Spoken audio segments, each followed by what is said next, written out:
तो आ गए हो तो चैनल को सब्सक्राइब कर लेना। वीडियो अच्छी लगे तो लाइक और शेयर कर देना, और हाँ, बेल आइकन जरूर दबाइएगा ताकि आपको नई वीडियो की नोटिफिकेशन मिलती रहे। ये कहानी है लखनपुर गांव की, जहां रामदास अपने परिवार के साथ रहता था। रामदास बहुत ही गरीब था।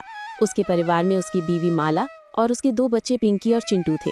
रामदास एक कुम्हार था। वो मिट्टी के बर्तन बनाता था और उन्हें बाजार में बेचा करता था और उन्हीं से अपना घर चलाता था। वो लोग बहुत ही प्यार से रहते थे। फिर दिवाली का त्योहार आता है।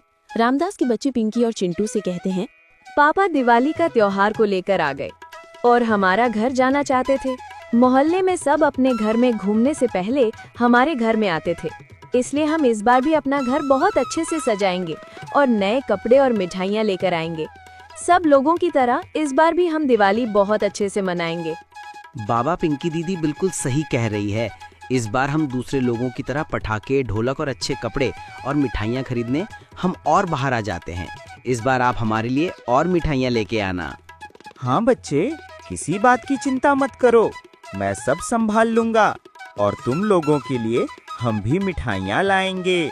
चलो चलो, अब हम मुझे दिया बनाएंगे। अब दीपावली में एक ही हफ्ता बचा है।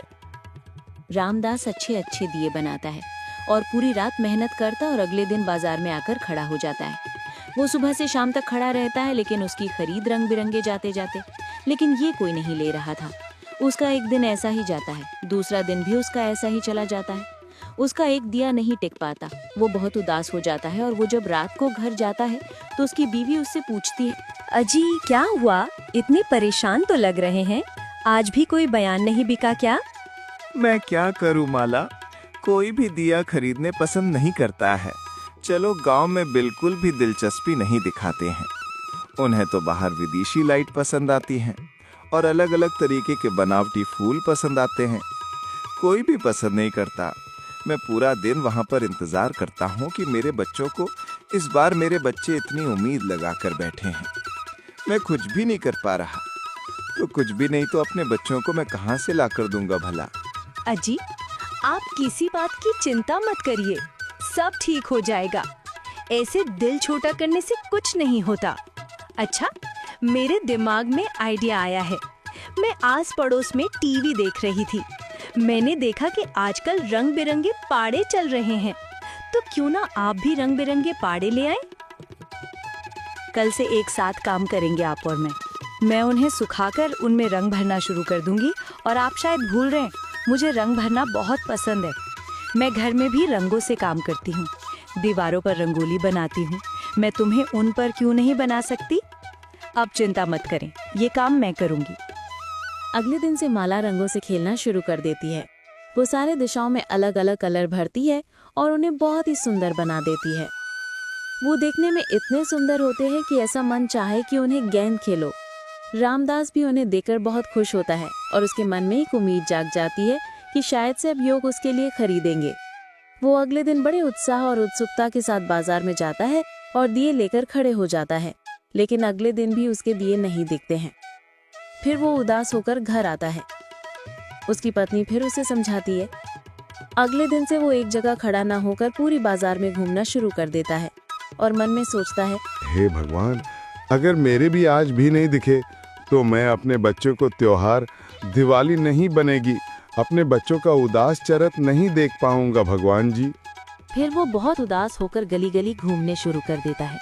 रास्ते में उसे एक औरत और से कहती है, अरे भैया, ये दिया कितना सुंदर है, आप कितने की देते हो?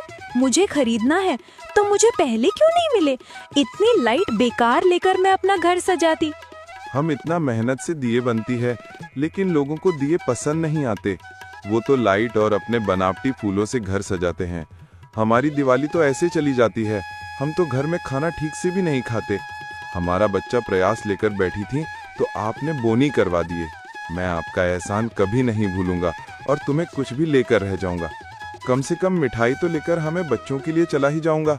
रामदास की बात सुनकर बहुत उदास हो जाती है और उसे समझ में आ जाता है कि गरीब के घर में भी दिवाली बननी चाहिए। अगर हम लोग बड़ी बड़ी दुकान से सामान ना खरीद कर गरीब लोगों से सामान खरीद लें तो उनकी भी दिवाली अच्छी बन सकती है। तो वो औरत रामदास की फोटो और उसके बीजों की फोटो इंस्टाग्राम और सोशल मीडिया पर अपलोड कर देती है और लिखती है, इतनी सुंदर दिए, इससे अपना घर सजाएं और आओ इन दियों से इनकी दिवाली को रंगीन बना दें। फिर एक और विशिष्ट व्यक्ति अगर इनकी मदद करेंगे तो उनके घर में भी ये दिए जलेंगे और ये भी अच्छे से दिवाली मना पाएंगे। लोगों ने उसके ये मैसेज पढ़कर उसकी बातों को समझा और रामदास के सारे दिए 1 घंटे के अंदर अंदर बिक जाते हैं। रामदास बहुत खुश होता है और औरत का शुक्रिया अदा करता है। वो उसकी जिंदगी में मानो लक्ष्मी का रूप लेकर आई है, जिसने उसके सारे संकटों को दूर कर दिया है। और वो बड़ा खुश होकर अपने बच्चों के लिए मिठाइयाँ, कपड़े लेकर जाता है और उन्हीं दियों से अपना घर सजाता है और वो भी बड़ी खुशहाली से अपना त्योहार मनाता है।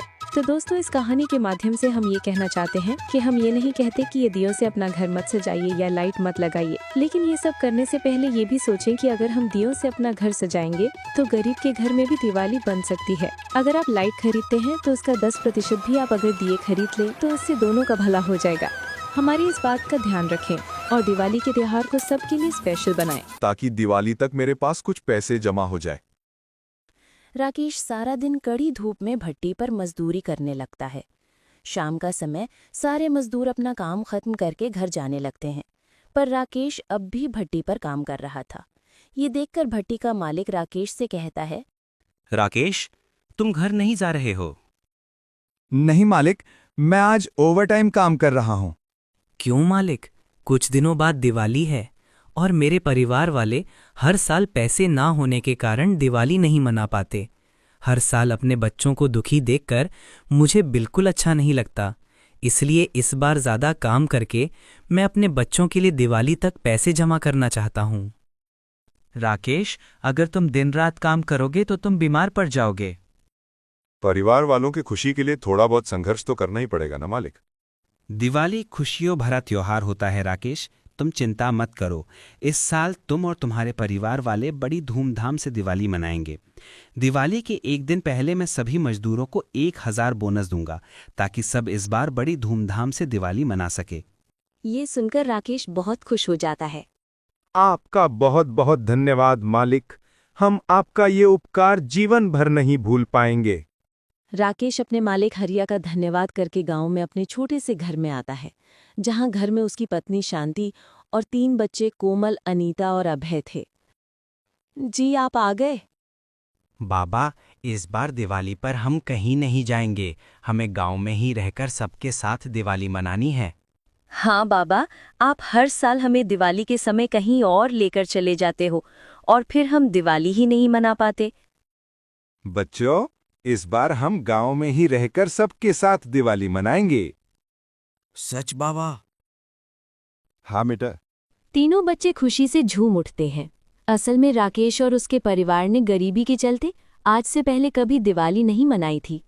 जब भी दिवाली का समय आता था, राकेश पैसों की कमी के कारण अपने परिवार को लेकर गांव से कहीं और चला जाता था और दिवाली खत्म होने के बाद गांव आ जाता था। जी, आपने बच्चों से झूठ क्यों कहा? आप भी जानते हैं कि दिवाली का त्योहार हम जैसे गरीबों के लिए कहाँ होता है, ये तो अमीरों का त्योहार है। इस बार की दिवाली हम जरूर मनाएंगे। शांति, कैसे मना पाएंगे हम दिवाली? आपकी कमाई तो बस हमारे घर में खर्च हो जाती है, तो हम बिना पैसों के कैसे दिवाली मना पाएंगे? अरे मालिक ने कहा है इस बार वो दिवाली से पहले सबको 1000 ही दिवाली का बोनस देंगे, तो हम सब उन्हीं पैसों से दिवाली मनाएंगे। राकेश की कमाई बहुत कम थी। वो सालों से हरिया की भट्टी पर मजदूरी करता आ रहा था। हर साल गरीबी के चलते वो दिवाली पर पटाखे, मिठाई ये सब चीजें नहीं लगाता था। बहरहाल गांव में सब दिवाली की तैयारियां कर रहे थे। देख कोमल, मेरे पिताजी ने मुझे कितने सारे पटाखे, फुलझड़ियां दिलाई हैं। मेरे बाबा ने मुझे दिवाली के लिए नए कपड़े दिलाए हैं। हमारे बाबा भी हमें दिवाली पर पटाखे, फुलझड़ियां, नए कपड़े, मिठाइयां सब दिलाने वाले हैं। भला भट्टे पर काम करने वाला मजदूर वो कहाँ से तुझे ये सब दिला पाएंगे? अरे तुम तो दिवाली के समय गांव में ही नहीं रहते हो, मुंह छुपाकर सब भाग जाते हो। सही कहा वरुण, ये गरीब ऐसे ही है। इनके पास तो पैसे होते नहीं और बातें अमीरों की तरह बड़ी बड़ी करते हैं। सब बच्चे कोमल, अनीता और अभय की गरीबी का मजाक बनाने लगते हैं। लेना तीनों अपने घर चले जाते हैं। दिवाली को 4 दिन का समय बचा था। सारे गांव में बड़े जोरों शोरों से सब दिवाली की तैयारी कर रहे थे। 2 दिन बाद माँ, हम भी अपने घर को दिए और लाइट से सजाते हैं ना? बेटा, जब तुम्हारे पिताजी को पैसे मिल जाएंगे, हम भी अपने घर को सजाएंगे। हाँ बच्चों, दिवाली को 2 दिन का समय है और मालिक कल ही मुझे पैसे दे देंगे, तो हम कल से ही दिवाली मनाना शुरू कर देंगे। पहली बार अपने बच्चों को इतना खुश देखकर दिल को कितना सुकून मिल रहा है। शांति। जी, आपके मालिक कल पैसा देंगे ना? बच्चे बहुत खुश हैं जी। मैं नहीं चाहती कि इनकी खुशी मायूसी में बदल जाए। चिंता मत करो शांति, हमारे बच्चों की खुशी को किसी की नजर नहीं लगेगी। सच कहते हैं लोग, भगवान कब और किस रूप में आकर इंसानों की मदद करते हैं, ये कोई नहीं बता सकता। उसके बाद राकेश और शांति पहली बार बड़ी धूमधाम से अपने बच्चों के साथ दिवाली मनाते हैं। तो सही कहते हैं, दिवाली खुशियों भरा त्योहार होता है जो अपने साथ हर इंसान के जीवन में ढेर सारी खुशियां लेकर आता है। उम्मीद करते हैं आपको ये कहानी पसंद आई होगी। आप सभी को और आपके परिवार को दिवाली की ढेर सारी शुभकामनाएं। इस बार की दिवाली आप सबके जीवन में भी ढेर सारी खुशियां लेकर आए, यही हमारी मनोकामना है। और हाँ, ऐसी ही मज़ेदार कहानियां देखने के लिए चैनल को लाइक, सब्सक्राइब और कमेंट कीजिए।